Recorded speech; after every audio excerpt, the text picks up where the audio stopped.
Bismillah. Aujourd'hui, je voudrais vous parler d'un sujet important, primordial, un sujet de bioéthique. Qu'en est-il de l'avortement en islam? Est-ce qu'une femme musulmane peut avorter? D'abord, bien sûr, j'aimerais me référer au Saint-Coran. Et donc, je vous propose de vous lire un verset. Bismillah. Dit: Venez, je vais réciter ce que votre Seigneur vous a interdit. Ne lui associez rien et soyez bienfaisants envers vos pères et mères.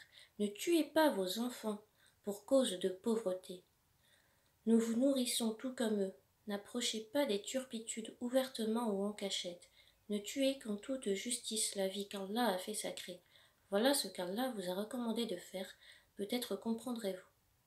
Il s'agit de la sourate 6, les bestiaux, verset 151. Alhamdoulilah. Déjà c'est clair, Dieu nous dit: ne tuez pas vos enfants par crainte de pauvreté, puisque c'est souvent des causes sociales qui sont avancées pour justifier malheureusement un avortement, qui est un infanticide et donc un meurtre. Je vais répondre tout de suite à un argument qu'avancent certains musulmans et certaines musulmanes. Donc en fait, ils disent que certains savants religieux musulmans autoriseraient l'avortement. Donc je ne suis pas d'accord et donc je vais vous présenter mes arguments. D'abord, de nombreux savants musulmans ont interdit formellement l'avortement dès le début de la fécondation. Donc c'est le cas de l'école chaféite, d'un avis en tout cas de l'école chaféite qui est défendu par l'imam Abu Hamid al-Razali, et c'est le cas aussi de l'école malékite. Donc voici les avis des savants musulmans qui interdisent dès la fécondation la suppression de la vie embryonnaire et fétale. Ensuite, j'aimerais vous parler du doute. S'il y a divergence entre les savants, si vous avez un doute sur un acte quelconque, pour s'abstenir de tomber dans le péché, il faut donc s'abstenir de commettre quelque chose qui pourrait être un péché. Donc, dans le cas de l'avortement, le péché en jeu est un meurtre. Donc c'est quelque chose qu'on ne peut pas prendre à la légère. Voilà. Et donc mon troisième argument, c'est qu'en ayant lu justement les savants qui mettent une distinction entre le début de la grossesse et la suite de la grossesse, je n'ai pas vu qu'ils autorisaient l'avortement, mais simplement qu'ils disaient que l'avortement devenait un infanticide à partir d'un certain terme de grossesse. Mais avant, ça reste un péché pour eux, même s'ils ne considèrent pas ça comme un infanticide. Donc j'espère avoir répondu à ce contre-argument. Et je vous mettrai le lien des avis musulmans dans la description de la vidéo, Inch'Allah. Donc voilà. Donc ensuite, je voudrais vous parler des preuves scientifiques.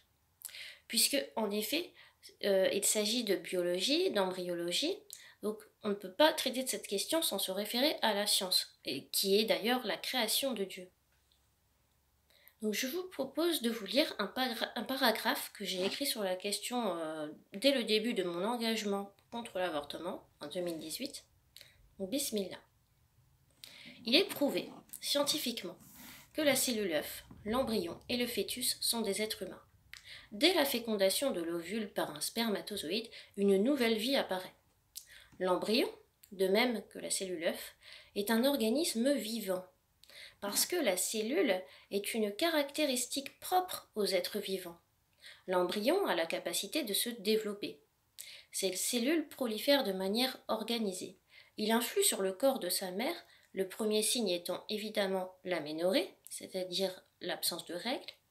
Il consomme de l'énergie et s'adapte à son milieu. Il s'implante dans l'utérus de sa mère au 7e jour de sa vie. L'embryon est porteur d'un patrimoine génétique, d'un ADN unique dans toute l'histoire de l'humanité. Ce code génétique, cet ADN, résulte de recombinaisons génétiques entre la moitié des gènes de son père et la moitié des gènes de sa mère.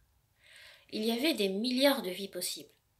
Mais parmi toutes ces probabilités, c'est une cellule œuf à l'ADN unique qui résulte de la fécondation.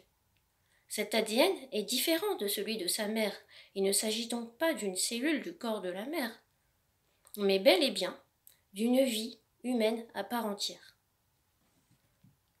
Le code génétique aux 23 paires de chromosomes spécifiques à l'espèce humaine de l'embryon renferme toutes les informations concernant l'apparence, le sexe, la couleur des cheveux, le groupe sanguin, etc.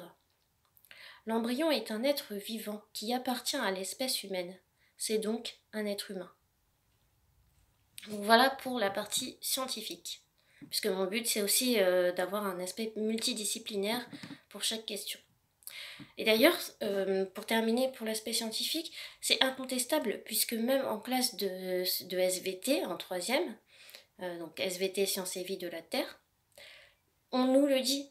Enfin, en tout cas, à mon époque, ça fait longtemps, je me souviens très bien que mon professeur de SVT de troisième nous avait dit que la cellule œuf était bien un être humain, de manière biologique, mais que la loi ne le considérait pas comme tel. Et donc, justement, la loi, elle n'est pas basée sur la science ni religieuse ni scientifique. Et donc, sur quoi est basée la loi? La loi est donc arbitraire, idéologique. Elle donne un droit divin à la mère, le droit de vie ou de mort sur son enfant. Si une femme souhaite garder son enfant, personne ne verra d'inconvénient à ce qu'elle dise qu'elle porte un enfant dès le premier mois de grossesse. Mais si elle ne veut pas le garder, on dira alors que c'est un amas de cellules. Donc, en fait, on va utiliser les termes qui nous arrangent, on va voir la réalité non pas telle qu'elle est, mais telle qu'on veut qu'elle soit. Et c'est ça qui est idéologique.